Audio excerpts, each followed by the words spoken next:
Para este momento, fíjate, yo me encantaría hacer una pregunta y el público si tiene también alguna también, pero este momento para mí es icónico. Hemos esperado la sesión de una discoteca, así a rasgos, una discoteca al uso, digamos, la música, y de repente este momento ha sido como una gran aparición. Este momento, ¿tú cómo lo definirías? ¿Sería un momento artístico? ¿Esto sería metatravestismo? ¿Esto qué sería? Pues esto es el futuro. El futuro, ya lo he dicho. Manuela, antes de decir este pregón, quiero decir, respecto a la situación actual que hay ahora mismo, política barra, todo esto que está sucediendo con los colectivos, con el gobierno, ¿tienes alguna idea al respecto? Veo. Ahora os lo contaré.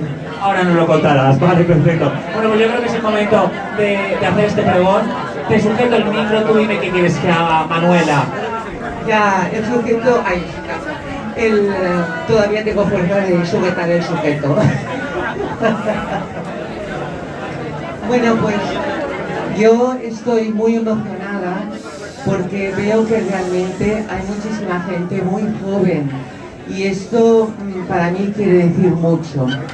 Bueno, yo os voy a contar que hará casi 50 años que hubo el primer orgullo LGTB+, que en esa época se llamaba el orgullo gay.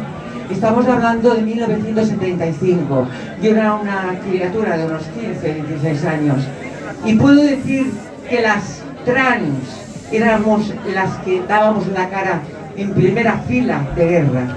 Pero también fuimos las que recibimos las primeras hostias por parte de Cristo Rey y de Fuerza Nueva y de todos los partidos políticos que en ese momento habían de derechas.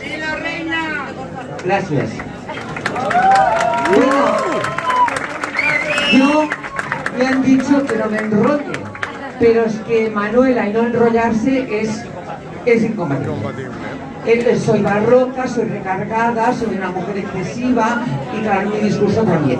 Pero yo tengo que decir que en los años 60 todavía el franquismo estaba muy vigente y que yo fui una niña torturada, una niña que no la dejaron ser niña, que la hacían bullying en todas partes. Yo fui una niña muy amargada, una niña que con 5 años quiso suicidarse.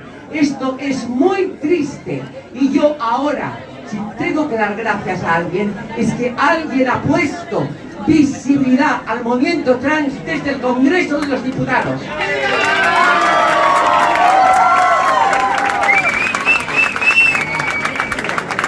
Pero yo, desde el Congreso de los Diputados,